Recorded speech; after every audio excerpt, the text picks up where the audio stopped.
Welcome back to the Gentleman's Gazette. In today's video, we discuss 52 commonly mispronounced names from the car, fashion, and luxury industry, and of course, how to pronounce them properly.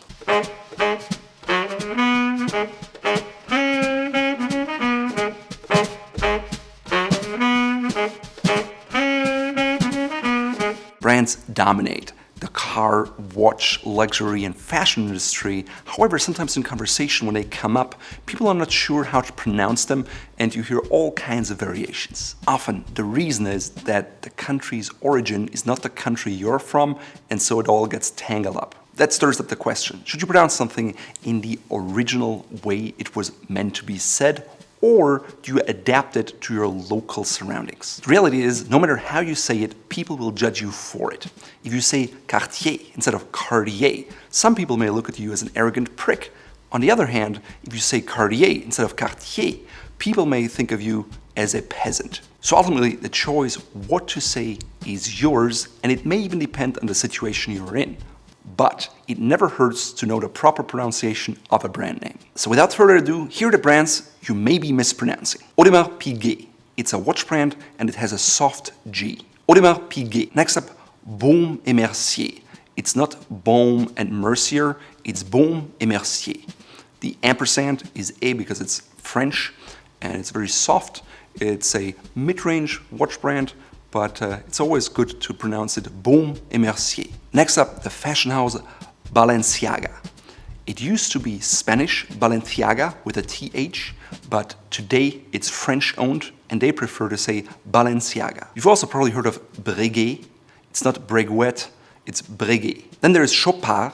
Chopard is without the D at the end. It's not Chopard or Chopard, it's Chopard. Then there is Cartier. Cartier, not Cartier.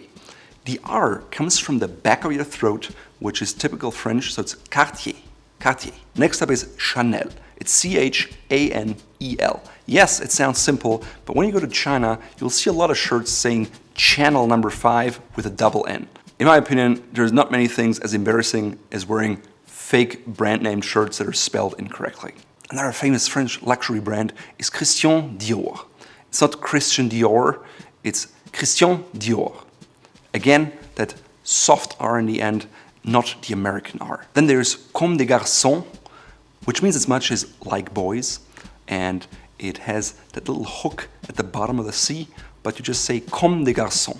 Comme des Garçons. Next up, the champagne brand Dom Pérignon, and if you want to learn whether Dom Pérignon champagne is worth it or not, please check out this video here. Again, Dom Pérignon. Another fashion house is Façonnable. Façonnable. It's pronounced Façonnable. Another really great brand is Goyard. It's pronounced Goyard without the D at the end. It's not Goyard. Next up is Gianfranco Ferré. It has an accent on the E, which sometimes people think it may be French, but it's Italian, and the R here are pronounced at the front of your tongue. So it's Gianfranco Ferré. Gianfranco Ferré. Now going back to French, it's called Givenchy. Givenchy. Givenchy. It's a little more difficult because you have the G and the C, and it's pronounced Givenchy, Givenchy, Givenchy. Probably one of the most well-known luxury brands is Hermès. It has an H in the beginning, but in French, usually that's silent, so it's not Hermes or Hermès, it's Hermès. The name originally stems from Greek mythology, but today it's more synonymous with this French luxury brand. The next brand is Hublot. It's not Hublot or Hublot, it's Hublot. Again, silent H. A brand with great French tailoring tradition is Lanvin. It's not Lanvin, as you might think, it's Lanvin. Again, pronounced Lanvin. Lanvin. A brand that produces really great soaps is L'Occitane. It's very confusing because you have two C's in a row, which is not something you typically see in the English language, so it's called L'Occitane. L'Occitane. Next up is Longines. It's not Longines or Longines, it's Longines. Longines. Very similar brand is Longchamp. Longchamp. Longchamp. It's not Longchamp, it is Longchamp. Next up is probably one of the most popular brands out there. It's Louis Vuitton. Louis Vuitton. It's almost like an umlaut in German on the U, so it's Louis Vuitton. Louis Vuitton. Together, it's Louis Vuitton. The next brand is the most famous champagne house in the world, and it consists of two words. It's Moet, without the T, and Chandon. However, when you pronounce them in a row, it's called Moet Et Chandon. You say the T because there's the A in the middle, and so it's Moet Et Chandon. Moet Et Chandon. Moet Et Chandon. The next brand is known for their down jackets and winter gear, and it's often mispronounced as Moncler. However, the correct pronunciation is Moncler. Moncler. Again, Moncler. The next brand is a subsidiary of Prada, which is Italian, but it's more spelled French. It's Miu Miu. Miu Miu. If you're into watches, you've likely heard of Piaget. Piaget. It's not Piaget, you don't hear the T, it's Piaget. A relatively popular lager beer from Belgium is Stella Artois. It's not Stella Artois, it's Stella Artois. Stella Artois. Another famous luxury watch brand is Vacheron Constantin. Vacheron Constantin. It's a little hard because you have the Constantin, but it's Vacheron Constantin. This brand is famous for their swim gear, and it's called Vilebrequin. Vilebrequin. Not Vilebrequin, it's Vilebrequin. Vilebrequin. Vilebrequin. He's probably one of the most famous designers in the world, and his name is Yves Saint Laurent. Yves Saint Laurent. Sometimes it's also abbreviated to YSL, which is a lot easier. Now enough with all those French-sounding names. Let's move on to the German-sounding ones. I'm originally from Germany, and most Americans pronounce all these brand names wrong all the time. So here is how you pronounce them originally. First up is the famous German luxury watch brand A. Lange Sohne. A lot of time people say A. Lange Sohne, which is wrong because they assume it's a French name, but it is German. So it's A. Lange und Sohne. Sohne. It's an umlaut, Ö, Sohne. Next up is Adidas. It's not Adidas, and it also doesn't mean all day I dream about sports. Instead, it's a brand that was founded by Adolf Dassler, and his nickname was Adi. Adi Dassler became Adidas. As a side note, the brand was founded in the small Bavarian town Herzogenaurach, and his brother, Rudolf Dassler, founded another sportswear brand, which is called Puma. It's not Puma, it's Puma. It's just ironic that two iconic sportswear brands or iconic shoe brands come from the same podunk German town, Herzogenaurach. Another famous mid-market watch brand is Breitling. It's not Breitling, it's Breitling. The Germans, similar to the French, have the R that comes from the back, and you just say Breitling. This brand is most well known for aspirin, and most people in the US call it Bayer. However, it's called Bayer. Simply Bayer, which in German has another meaning, which is a Bavarian. Again, it's pronounced Bayer. The next brand is one of the most commonly mispronounced ones in the US, and it always hurts my ears. It goes all the way from Porsche or Porsche, but in fact, it's called Porsche. Porsche. Ferdinand Porsche. He was the founder. Porsche. Porsche. Not Porsche or Porsche, but Porsche. Porsche. A really famous men's fashion brand is Hugo Boss. In the US, oftentimes it's called Hugo Boss, but the proper pronunciation is Hugo Boss. The brand is actually German and was founded by its namesake, Hugo Boss. The company became really big when they manufactured World War II uniforms for German military. Next up is one of the most famous German car companies, Mercedes-Benz. Yes, it has a hyphen, and although the name Mercedes is Spanish, in German it is called Mercedes-Benz. So how did the German car company come up with this name? The company originally consisted of Daimler and Benz, as well as their chief engineer Maybach. It's called Maybach with a H. Maybach, not Maybach. Emil Jelinek, a successful businessman, had heard about the company, he visited them, he bought a car, he liked it, and he kept ordering more and decided to become a car dealer. However, he wasn't happy with the performance and wanted to tune the cars and race them. And so he did, and very successfully. His daughter's name was Mercedes, and so he named his cars Mercedes. It's a bit similar to AMG, which is kind of a tuner for Mercedes cars. And by the way, AMG in German is called AMG. So Jelinek was very demanding and Daimler was annoyed by him, but Maybach thought he had good ideas, and so they worked together on performance cars, and so they had a 35 horsepower performance car in 1903 that won all the races it started in. And so Jelinek trademarked the name Mercedes in 1902.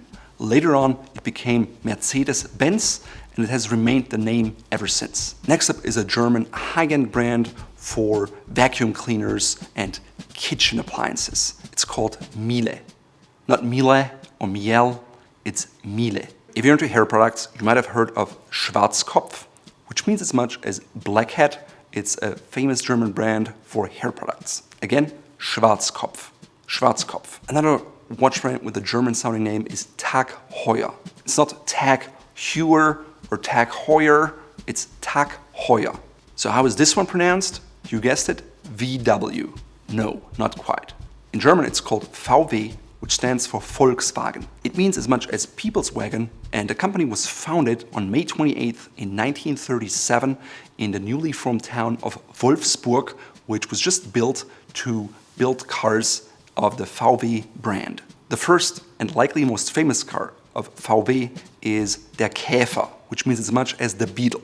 Now, the Beetle was designed by Porsche, who you know is the other famous German car brand, which is more focused on race cars. The Volkswagen was supposed to be the people wagon that was affordable and reliable. If you're into cooking and good knives, you've probably come across those two brands. One is called Wüsthof. A lot of Americans call it Wusthof, but it's actually called Wüsthof. Wüsthof. It's Ü, it's the umlaut Ü, Wüsthof. Wüsthof. Again, Wüsthof. The next brand is called Zwilling J.A. Henkels. It's not Zwilling or Henkels. It's Zwilling, like with a TS. Zwilling J.A. Henkels. All right, now it's time for other sounding brand names. First of all, Alfa Romeo. It's Alfa Romeo. Again, it's an Italian name, so use the R in the front, and it's not Alfa Romeo, it's Alfa Romeo. Alfa Romeo. A famous cloth producer is Cerruti. It starts with a C, but it's called Cerruti. It's not Cerruti or Cerruti, it's Cerruti. Likewise, the next brand was originally a cloth weaver, but today they also produce men's clothing. It's Ermenegildo Zegna. Ermenegildo Zegna. It's a soft G, and you don't say the Z very hard, so it's Ermenegildo Zegna.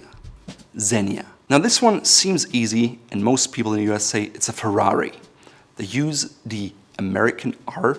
In Italy, they say Ferrari, Ferrari, Ferrari. They use that R in the front rolled with their tongue. From roughly the same area around Bologna is Lamborghini, Lamborghini. It's not Lamborghini or Lamborghini, it's Lamborghini. Another cloth weaver that is now very well known for their cashmere and their products is Loro Piana. Loro Piana. Next up is a luxury car, and many people here call it Maserati. However, it's called Maserati, Maserati, Maserati. It's not A, it's A, and it's R. Maserati. Next up is an Italian fashion brand which is called Moschino. Moschino. It's not Moschino, it's Moschino. The next one seems likewise simple. Most Americans call it Prada. However, it's called Prada, Prada, Prada. Again, rolled R on your tongue. The next one has been subject of discussion for a while. Some call it Ralph Lauren, others call it Ralph Lauren. The company says the proper way to pronounce it is Ralph Lauren, like the name Lauren. Ralph Lauren. Ironically, the founder is only known as Ralph Lauren. However, his real name was Ralph Lifshitz, which, I give it to him, is not very marketable, and he did well by choosing a different, more American-sounding name. Last but not least, there's another Italian cloth weaver by the name of Vitale Barberis Canonico. Vitale Barberis Canonico. Oftentimes abbreviated to VBC, it's simply easier to say. If you enjoyed this video, you probably will also enjoy our 22 most commonly mispronounced words here. In today's video, I'm wearing a combination of a single-breasted jacket in a green fabric, which is part of a suit. I'm pairing it with a houndstooth pair of pants in black and white, combined with a white French cuff shirt and double cuffs.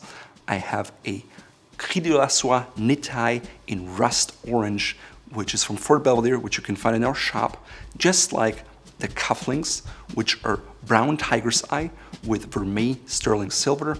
My ring matches the cufflinks with the same tiger's eye stone and the same gold color. My socks are the charcoal and orange shadow stripe socks from Fort Belvedere, which contrast the pants as well as the shoes, but they're quite harmonious with the brown loafers, and they tie it all together with the orange tie, which becomes the theme of the outfit. The penny loafers have more of an Italian last. They're a little longer, which I quite like, especially for summer weather. The pocket square is no name. It's printed silk. It has tones of blue and red, and it picks up those orange tones of the tie as well as the socks. All Fort Belvedere accessories are available in our store here, and if you want to support our videos and what we do with our content, the best way is to buy something from our store.